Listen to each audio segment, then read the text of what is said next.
So a while ago, me and a bunch of UTMP members decided to write fanfics using a website called Frantic Fanfic. All the different stories will be split into chapters, so I hope you guys enjoy listening to our horrible fanfics.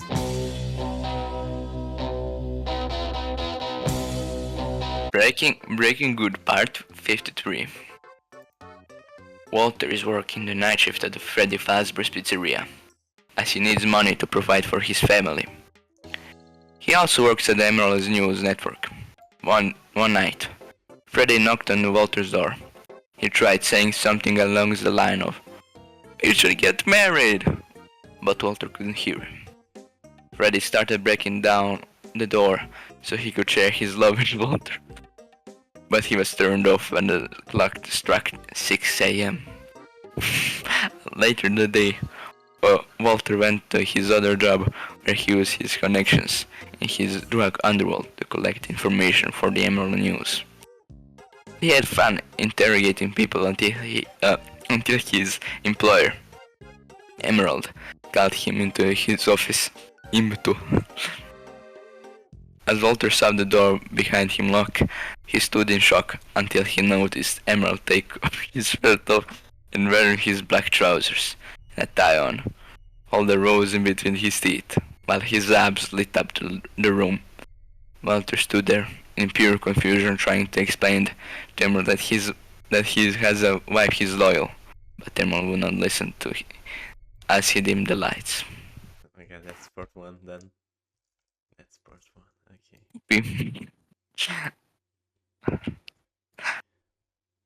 But as lights were getting dimmer, Freddy Fazbear appeared from the will of the loving Walter White so much. Both of them were shocked, as Walter didn't even know the animatronics could talk. What the fuck? He hit... Okay. As for Emerald, he didn't even know the animatronics could get out of the pizzeria. "Walter, I didn't mean to scare you like that," said Freddy Fazbear. Help me. "Freddy, help me!"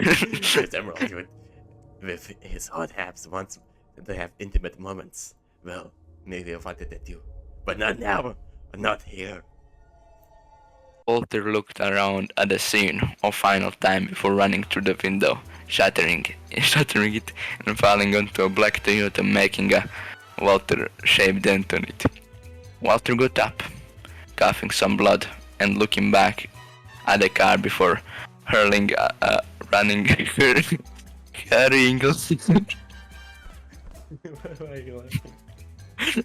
Hurriedly, is that even a word? Hurriedly running away from the area, he got into a bus that was waiting at the bus stop and told the bus driver to start driving quickly. You don't have to say that to a bus driver, okay? The bus stop at the next place he knows very well. Walter stumbled into a flashy attorney office and quickly sat down on one of the sofas. He took a deep breath before kicking in the table in a fit of rage before noticing a sound coming out of his pocket. He picks up his phone only to realize it's Emerald calling him. This made Walter even more angry, and he twists up the phone and breaks it, throwing it into a wall, screaming like a maniac. A noise-alert soul was taking a bath in his personal shower behind a secret wall. Whoa, what's up with you? Does this place look a dumpster to you? Oh man, not my marble wall, Sal says as he quickly goes to inspect the wall further. You cook one good batch of money, and you think you can come into my office uninvited, mind you, and wreck this place? What's been with you lately? Sal exclaimed angrily. So wait, I have a good explanation for all this. Just wait, hear me out. I don't know what I mean to. Please just give me a minute to collect myself. Walter said that he started walking in circles. Fine, now here, what is it? Saul said with a noticeable tone of annoyance in his voice. So Walter begins telling his story. So there is this called Emerald News. He's my boss, and I work for him in the resident network. One day he called me and told me to get in his office, and then I found him wearing trousers. Damn! And then he severely ragged abs and muscles and a rose in his mouth, and then Freddy Fazbear. And it was very romantical. But I have a life. I can stay with Emerald. It's just not right. Sal begins to process what Walter told him slowly. So you're telling me your boss Emerald did a very romantical act just for you, but then this Freddy Fazbear guy interrupted? Did I answer that well? Walter nods, letting him know that he is correct. And consider that you're telling me you like it, said Sal. No, I didn't. I have a iPad and I can't, said Walter, in a very panicked tone. But you still did, said Saul. Listen, Walter, I know this is tough, but I believe you should do what your heart tells you. Walter thinks for a moment and then nods. I understand, he said. He picked up his currently shuttered phone and told Sal, well, if things get bad, I know who I should call. I should better call. Walter left the office and to his surprise he found Emerald outside his office. Walter, are you okay? I came here looking after you ran away to that office that is literally in front of my office. Walter said, it's okay, Emerald. I know it's the best for me to stay with, he said as he noticed Freddy Fazbear staring off from the distance.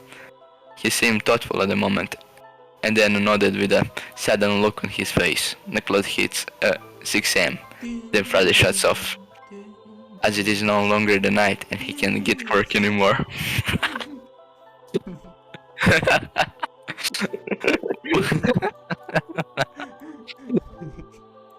Walter then says to Emerald, who is still on his trousers, okay, kiss me on the hot lips, I'm feeling romantical. So they do. Walter and Emerald, they got jail for 10 and 45 years respectively. Walter for destruction of private property, Saul and Emerald's office, and Emerald for indecent exposure and sexual assault. The end. That was awesome. That was good, that was good.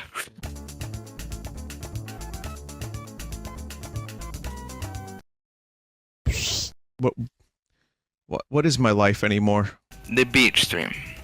Once upon a time, there were two roommates, a sassy palm tree, Winnie Sauce, and evil Napstalone. Those roommates were extremely hateful to each other, and oh boy, they definitely complained about each other. Until one day, Winnie was streaming, I have no idea what it is, for the first time, and until the chat told him to, that's grass, wow, that's like spooky. But Winnie couldn't take the just insult that easily, so he panicked thinking of a thing until evil Napstalone came into the room. Thought of a delightfully devilish idea for him. But if we went to the beach for the stream, he said, the palm tree is always suspicious and it would be funny if he did something else very suspicious to the other palm tree. Larger than sign, commas, 3. Winnie was uncomfortable with the idea, but alas, it is a smart way to trick the chat that he touched grass, and even though it was actually sand. And so, Winnie and Napstalone has asked Sassy Palm Tree about the beach vacation and prepared for the trip. They packed up their stuff in the desert bus in which they rode for 8 hours and came to the middest beach ever. They unpacked their whole house on the beach when he prepared his gaming setup, where he smartly pointed the camera at exactly 15 degrees, so it wouldn't show that he was standing on sand, but only that he was in front of green scenery. The sassy palm tree became even more sassy when he saw all the lady palm trees that were on expansive mid-beach they were on. Alongside him, the evil Napstalone seemed to turn rather sassy ever since when he set up his setup, almost like he was planning something truly devious. His eyes full of evil and adultery grew bigger as the eventual stream slowly but surely came to fruition. What the heck? Evil Napstalone stayed up all night, watching Winnie. Napstalone knew that Winnie had a nightly stream that day, so he had set up a trap for Winnie. He used a rope to hold up a giant piano above Winnie's setup. Napstalone quietly waited in the darkness till the rat bonus struck. He let go the rope, and Winnie was ultimately killed. Oh my god. Oh my god.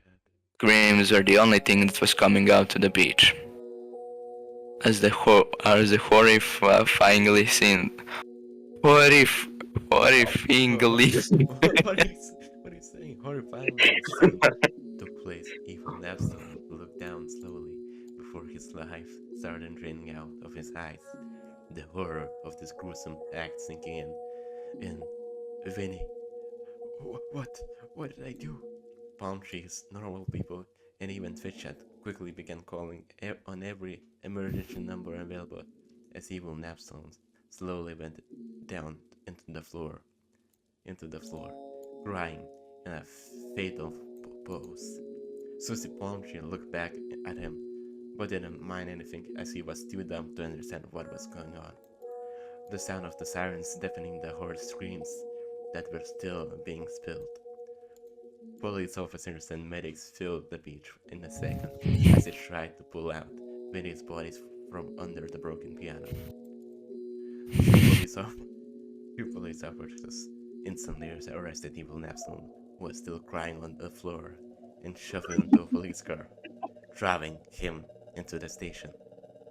10 months later, evil Napstalone was sitting in a white room on his white bed and watching his white TV. He didn't like the channel. Not Lyle. He didn't do anything about it to change it, as his arms were knotted together with makeshift handcuffs as he kept breaking them. He lifelessly watched the news. Everyone news. It seems people are still mourning the loss of the beloved icon, Vinny Vinesauce. Evil Napstalone looked down to the floor, a few tears forming. How could he do this? How could he do that to his roommate? His best friends. Why? Why did he do that? What caused him to do that? He doesn't know. And that scared him. He looked up again. The news then started talking about his roommate, Susie Palmtree. It seemed that he got arrested for assault. He never liked that guy anyway. Evil Napstalone returns looking down, the tears in his eyes blurring his vision before he started smiling. He got up and walked close to one of his walls. Bam! Spat! Evil Napstalone slammed his head against the wall. Bam! Splat! Bam! Drip! Ploof! Bam! Bam! Bam! Do the sound effects.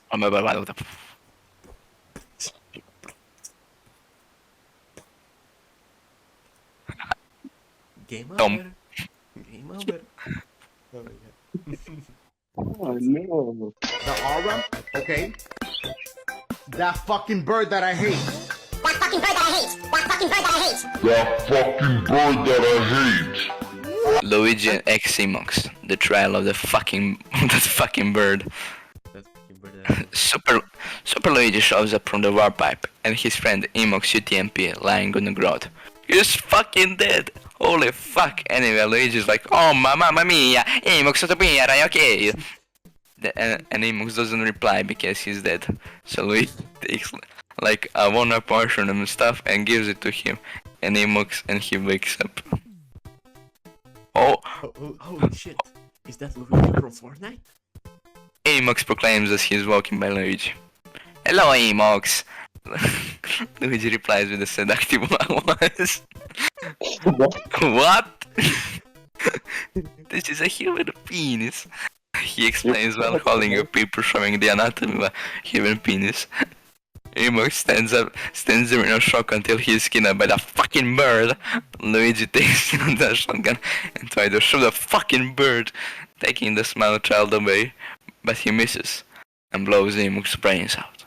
He stands there in horror at Emox's dead body, knowing damn well that he caused this, until things take a turn from bad to worse, when that fucking bird takes out his phone and calls police about Luigi shooting a child. Luigi instantly snaps back to the programs, Medica Soul! Before taking out his phone and calling titular Saul Goodman. Saul, help! I shot a child! He screams into his phone. Sorry, Saul's Goodman. Wait, is that... Saul Goodman. Before manifesting in front of him, holding Mimos's remain in a Ziploc bag, Saul proceeds to snap his kid's name fingers as the room falls apart and enters into the courtroom. It's all in time, he proclaims with a smirk on his face, on which slowly turns into a frown as he watches that fucking bird enter the courtroom holding Miles Edgeworth's hand. Court is now in session for the trial of Luigi, the judge said. Your Honor, I think we should like this. The room goes silent. What? Oh, no, bro, can you know what? Can you make it so I know which character I'm supposed to act? Okay. Your Honor, I think we should all kiss. The room goes silent. What? This is outlandish, Mr. Edwards. This is a murder trial, shouted the judge. Well, you see all this happened because of that hatred of that fucking bird, Mr. Edwards explained. I agree, Your Honor, said Saul before 5 seconds after disappearing like Dr. Wingergaster. Well, then I declare Luigi not guilty. What? 10 days later, Luigi died. Who wrote this? Who wrote this? Baby girl, daddy's home. Hello, princess. Tumblr redux. Once upon a time, 3 people ruled over the Tumblr spectrum. Obama, Stans from UTMP, and Pepsi Man! One day, a war broke out between the 3 morons.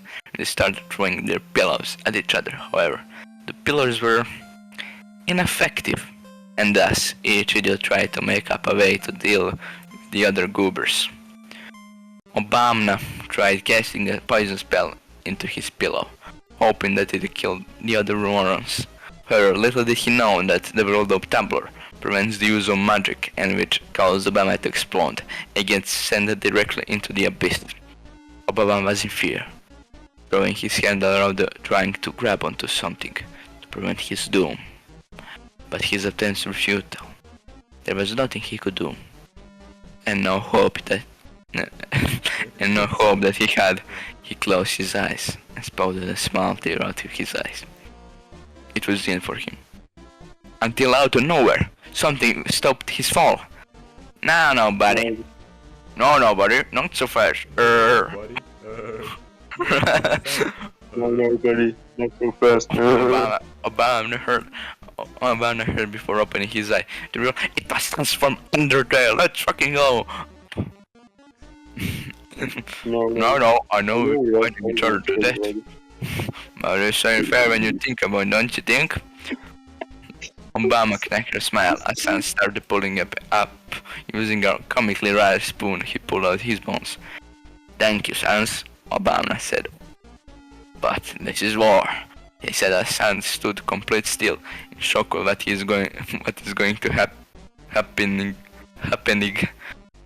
Any more people die, and Obama pushed Sans down the abyss. You fool! You thought fairness exists in war? You thought wrong, my good bitch. What? Good bitch.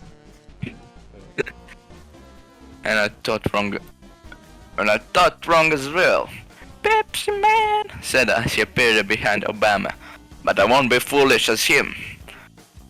Pepsi Man was the summoning jutsu, the summon his childhood pet eagle, on which he proceeded to jump, trying to knock Obama off the ledge, but he prevailed and managed to get on the eagle too. On which the fight so large will ensue that it could shatter the ancient realm of Tumblr. Pepsi Man used his Pepsi kick followed with a Pepsi squirt, to which Obama used his energy to create a beam of pure energy, which he called the Big Obama Attack. The beam took 40% of all Obama's energy, wanting to end the fight quickly, but after the smoke has cleared, he saw none other than Stan's Undertale on his tuned Nitro installed Gaster Blaster, which definitely wasn't road legal, holding Pepsi Man by the arm, saying that they should unite to destroy their common enemy, then fight each other afterwards. So Pepsi Man and Sans UTMP combined to each other and became the ultimate sexy Tumblr man. Pepsi Sans UTMP. Pepsi Man Sans UTMP. He had all the abs you knew, with the most comedic and effective humor. His smile, his attitude, and especially his strength. So, this is the ultimate showdown, isn't it? Well, Obama struck first by shooting his infamous Obama Blast, causing a nuke to go nuke to the entire. What's happening to Darcc in chat? Guys, hold on, there's a matching got already happening. Help, this is a fucking tornado. What's happening? He's lying, buddy. Causing a nuke to the entire underground. Like, by the way, nuke is a bomb. You cannot cause a nuke. You can cause an explosion. causing a nuke to the entire underground. Was Pepsi Sans UTMP dead? Well, no, since he dodged it and immediately struck a bomb down, making him lay down.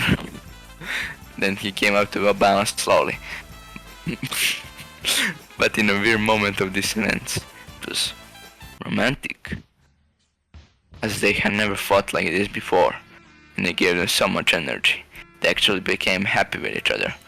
Stand up, Obama. You're strong. It's time we all became sexy Tumblr man. As the day went on, after nuking the entire underground, they were at peace, like a loving couple. They went and had 4 beautiful babies and lived happily ever after. The end. What the fuck? Huh? What the Sigma? What the fuck?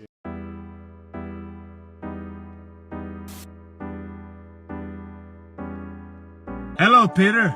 Welcome to Fortnite. Amazing title. What the fuck? Peter Griffin for Fortnite. Napstalone and Joe Biden all walk to McDonald's to get McRib. They travel along the sidewalk, merrily walking along the way. The group arrives at the McDonald's, only to find out that the McRib has been discontinued.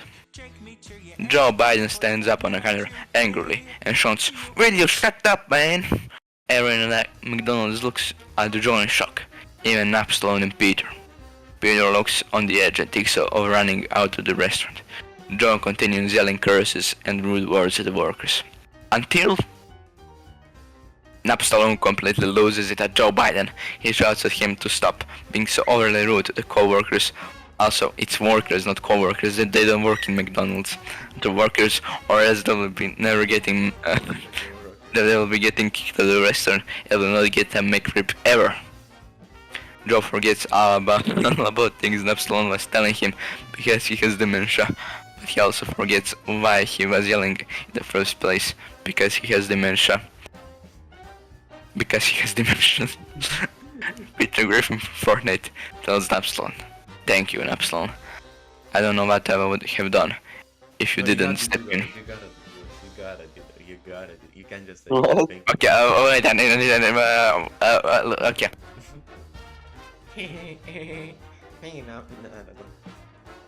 Thank you, Napstalone. I don't know what he would have done if you didn't come step in. I thought that was awful. That was good. Thank you, Napstalone. I don't know what he would have done if you didn't step in. Napstalone does the most ominous thing one can ever possibly imagine, to the point where I can even describe what he did. It was just ominous. He also did it immediately after that.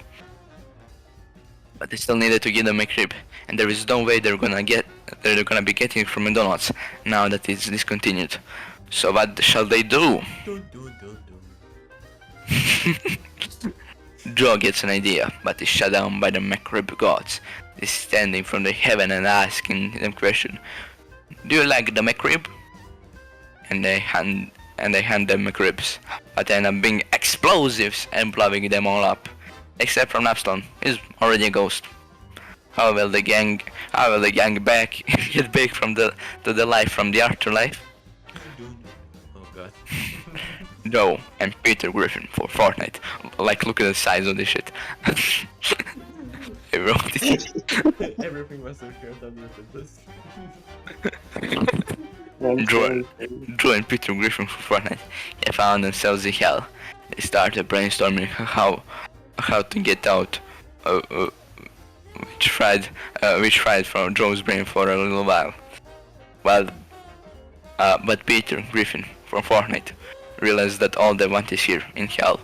The McRib has been doomed to hell and will never go to the land of the living again.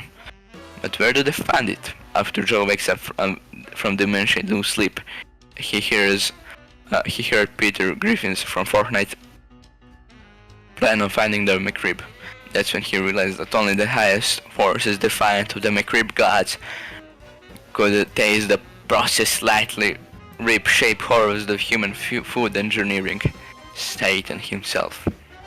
They slowly transcended the 9 circles of hell, where on the 4th circle of the avarice they found the Napstalone was looking for them, knowing that they would be there somewhere. He was filled up on a plan and proceeded to the palace of Satan, asking him for the McRib. Satan wasn't inclined to share, ordering his minions to kill them, oblivious of their true power. Peter Griffin from Fortnite, Cranky Knightless easily overpowered the most of the demons, and with help from Napstalone he managed to take them all out. And all that was left was the big boss.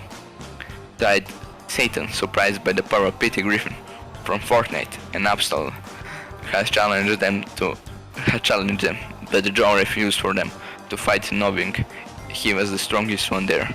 Satan laughing accepted his offer, taking him an old demented man. His butt, and the battle ensued, preparing to smite Joe. He saw a little light in his eyes. Joe was powering up for his strongest attack, the Biden Blast! With the whole 9 circles of hell shaking, he obliterated Satan and claiming all the McRibs in the universe for him and his friends. The end. I jerk off the skibidi toilet. What the skibbity riz is up with that guy? The DMP It was the beginning of the day. The DMP server was getting hacked by the skibbity mobster G-Man. And the G-Man banned everyone, but leaving Slime, and Darcc and banned. They were in shock, surprised. Why would skibbity mobster do this? I liked the show, so why?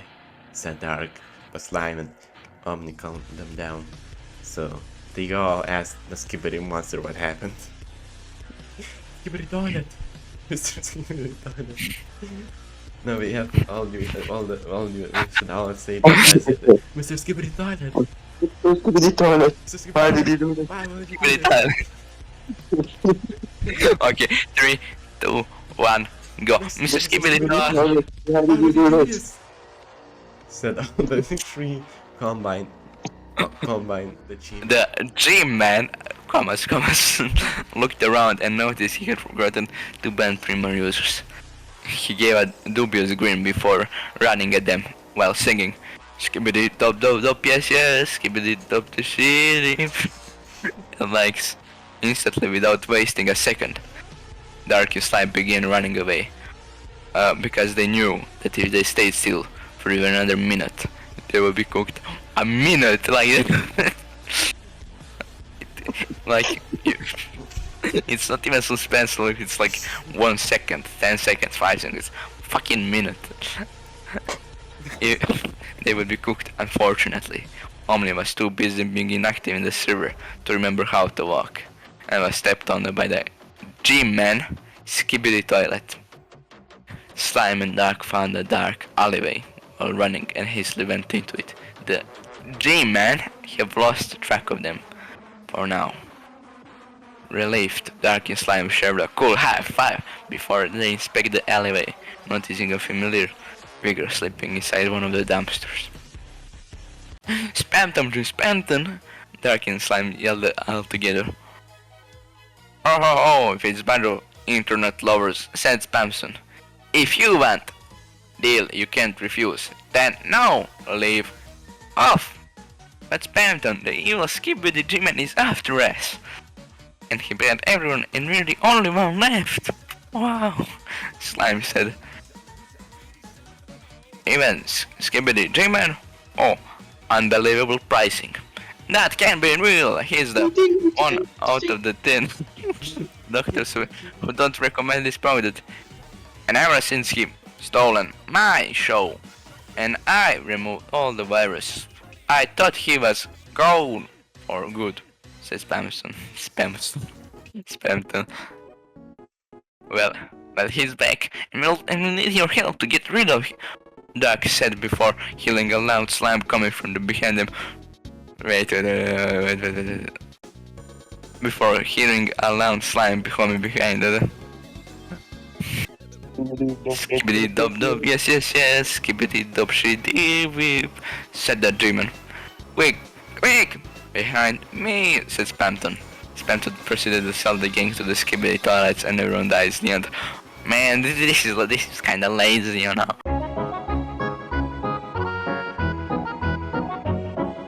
Amolios eldritch adventure. The Amolio was walking in the woods, realizing the bounds of his human mortality. Then he speckled that he is a speck of the dust of the beings outside his comprehension. Under those revelations, his mind was opened and realized that living the life of an ant isn't a life at all. Since that day, he was going deeper in the never-ending hole of deep eldritch magic. And that's when he decided to sacrifice Markiplier, to Cthulhu the Awoken, the one who waits for the coming. Amolio gets out a radar truck and drives a shape up in the groom on the floor. He pushes Markiplier's dead, lifeless, and grey body to safe on the floor. Why is he dead? I don't know, he killed him. What's a human sacrifice worth when they're dead? Like, give him a fucking chicken sacrifice. The circle begins to light up, and the same light fills the room and space around it. There is an easy tension in its action. Its light moving erratically and without purpose. The sound of nails on the nails on chalk beginning to permeate. The light brightens. The light brightness begins to crescendo, and Markiplier's dead body has left his plane of existence. Or has it? A very similar being emerges from the shiny pentagram Amolio has drawn on the floor. But there was something odd to it. It looked like Markiplier, but at the same time, he was rather featureless, while also staying completely grey. No, it's grey. You fool! You fool! You have brought me to the last pieces of my plan. Markiplier was but the last ingredient to become the absolute god of destruction, he said. But you may call me the Grey God. The Grey God. Can you voice that of my name? With an evil voice?